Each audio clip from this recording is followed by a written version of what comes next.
Hi, everyone, and especially the Neville Goddard's fans.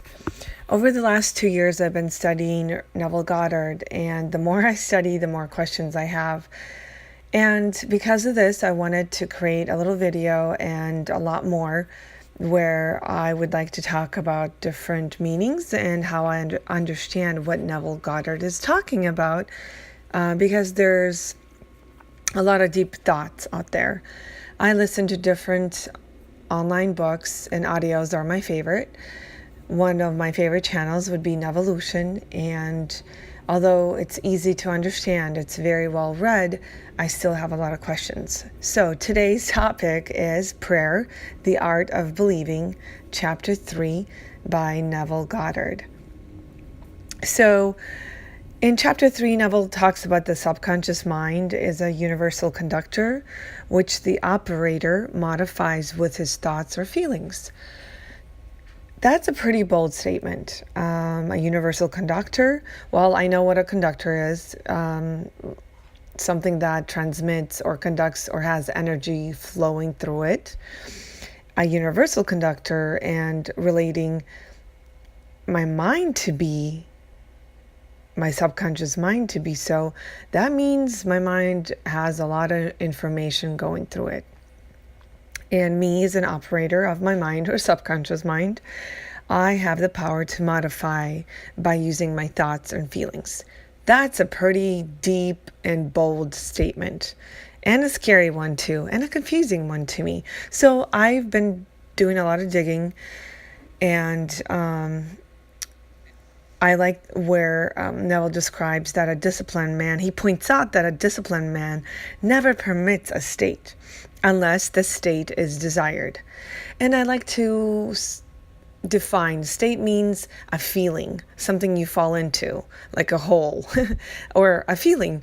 Some of them are good and some of them are really bad, and you definitely don't want to stay in a feeling that you don't want. Then he goes on saying that the disciplined man really transforms his world by only imagining what is lovely and good. So how does he do that? How do we transform our thoughts, our feelings, or even influence our subconscious mind, which Neville talks about in The Art of Believing, Chapter 3? How do I, not knowing what I know in my subconscious mind at times, how do I transform that? And he talks about with the knowledge of Law of Reversibility. Well, reverse, right? You go forward and then you reverse, do a 180, right? You go the other way. So Law of Reversibility, it's pretty fantastic. It's pretty crazy too when you think about that. And let's say you see something bad and then you think of it as good, or not of the act, but you reverse it. You say, no, there's good people in the world, especially when it comes to watching the news, as you know. So if situations, even people, can affect our emotional state, then inducing that emotional state will manifest the same events and people into my life. So if a sad thing happens to me and I'm going to think about it, get emotional about it, Neville talks about it happening in my life. And I definitely don't want that. I don't know about you. I definitely don't want bad things happening in my life. And believe me, last summer, or this year, I guess, I was emotionally involved in a few interesting bad imaginations, just a thought or two, and it did manifest in my life, and which was not cool at all. I'm scared of thinking the things I don't want to think, and that's why I'm talking about it, is because it does happen. Little things, big things, and then you go to doubt, then you go, nah, you didn't affect that. It just happened. You just happened to be in the middle of a shooting, and it's not your fault. But then Neville talks about it does happen to you. If you fall thinking about that, if you imagine the terrible things, it will happen to you. And if you start imagining beautiful, awesome things, they will happen to you as well. That's where I'm getting to. And so manifesting is not attracting. A lot of people talk about attracting things into your life. The law of reversibility is creating something that's already there.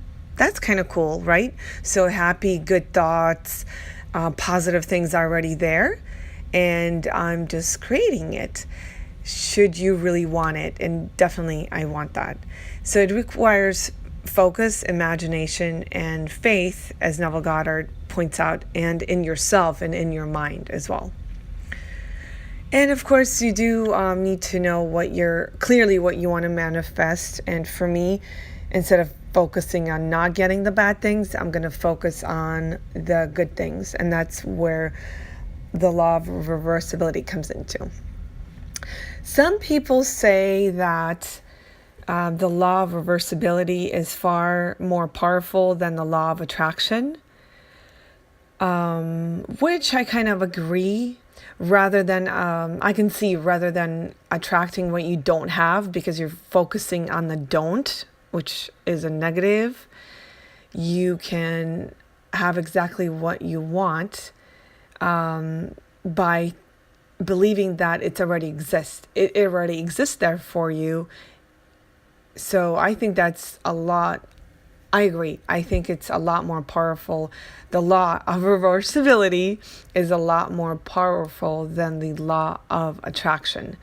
Because in order to attract something, you must be in the state of not having it, right? In order to have something, you have to think about, oh, you don't have it, therefore you have to have it or attract it. So I think that's pretty deep, pretty interesting, very easy to do, but your mind does not want to do it. You're going to get those thoughts. They're going to fight with you. I fight with my thoughts all the time. I have tricks, how to trick my mind by posting positive things all over my house. They're not as annoying as some people would think, but a few years back, we didn't have as many of positive sayings out there. Now you can go to any craft store, your local awesome store, even one of those big box stores, and you'll find something positive on the shelf that you can hang in your house without it being a sticky note to remind you that you have power over your mind and over your future as well. So I hope this makes sense, and I hope I inspire you to use the law of reversibility and revise. I think Neville talks a lot about that, and practice it. Practice, either writing down or even if you have to hold up your phone to your ear and just hear that person saying what you would like them to say. Of course, always being positive.